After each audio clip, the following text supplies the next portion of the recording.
Welcome. I'm going to be showing you today the vulnerability I found in two Tesco apps.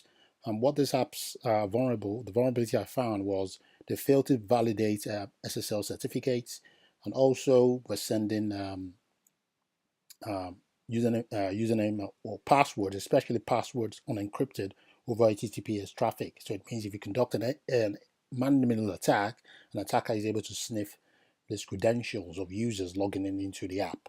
So I'm just going to give you a quick demonstration using Bob Suit. So I've got Bob Suit Community Edition here, and I've also got an Android emulator where I've got the two vulnerable apps. I've also got some other apps which are quite secure and would show you how this should be done, or the vulnerability probably should have been prevented. Okay, so let's get into nitty gritty. So the first thing to do is if I could open a web browser now, and so first things first, if I go on into my settings, go into my Wi-Fi connection settings, modify the network. So I'm not going to be using a proxy. So initially when I did this test was to connect with a proxy. So go back in here and trying to open a web page. So something like google.com opens up with no problem.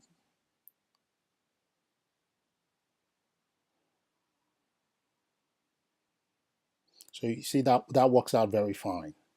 Now, if I try to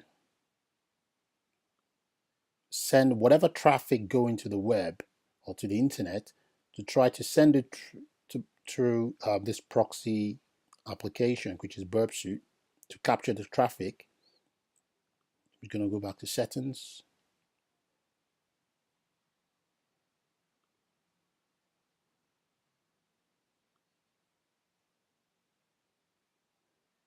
Modify network.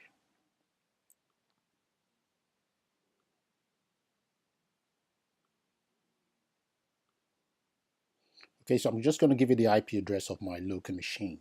So edit this. I'm going to specify this address, network address. That's the same address I'm going to be using here. So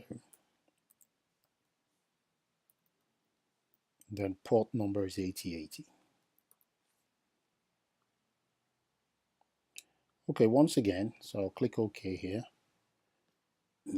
HTTP intercept is off. And I go to view the HTTP history. So now, if I try to open up Google again, the web browser is going to complain. Try to refresh the page. It's going to complain that the security one, there's a problem with the certificate. So it's actually validating the certificate of the proxy server and finding out that this is not a valid certificate, hence telling me that this is not a secure connection, and as well as a man-in-the-middle attack is probably in process. So you can see how that happens. I can view certificate and it tells me the certificate isn't from a trusted authority. So, and it tells me about the certificate, which really is, the security breach there was been notified by the browser.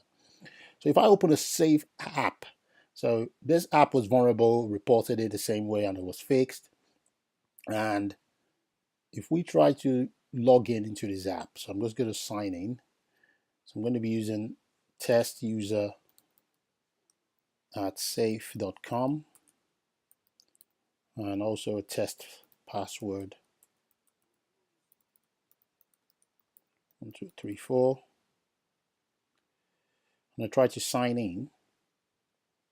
You can see there's a problem. So the app actually recognizes that, tries to validate the certificate and sees that the certificate is not a trusted certificate, hence there's a service problem. Now, if I go onto the Tesco grocery app, let's have a look at what happens.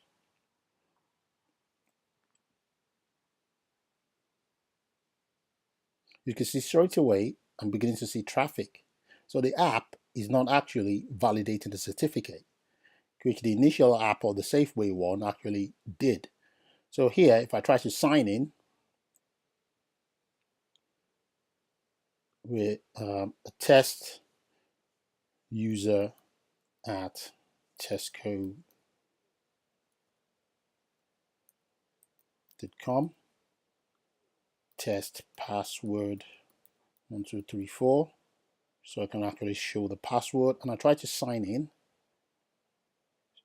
We can see an HTTP post request going through.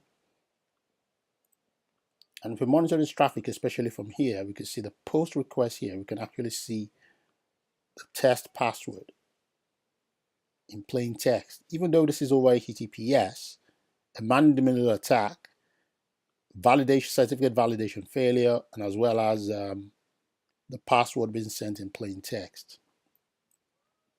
So I just want to zoom into that again for. Okay, so we can see the HTTP request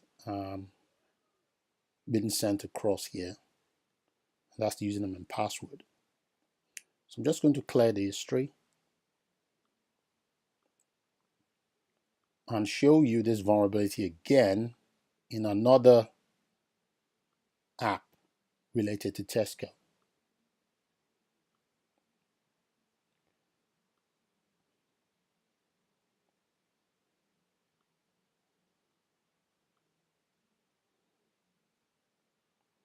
So the Tesco Lotus app, and the same thing as well. I can see traffic coming through.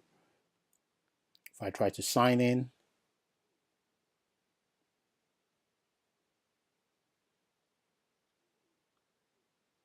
test user at tesco.com. I put in I have been let down as the password 1234. Show password. I'm just going to clear this screen so we can actually see the traffic when it's sent across. So we try to sign in now. You can see there's a post request where the credentials have been sent. Okay, I don't have this username and password because for test purpose. But if we're going through this junk of mess, you can see the email, the password as well set in plain, the user sent in plain text. Okay, so we can also see stuff like cookie sessions as well being captured in the traffic. These are things that could actually identify the user or could be used to for to log in. So if a user actually uses their username and password on multiple websites, this could be actually be tested against different websites to see if it logs in. So actually, this is a bad idea where certificate validation failure as well as passwords being sent over the network in plain text. Okay, so I hope this clarifies the issue. Thank you.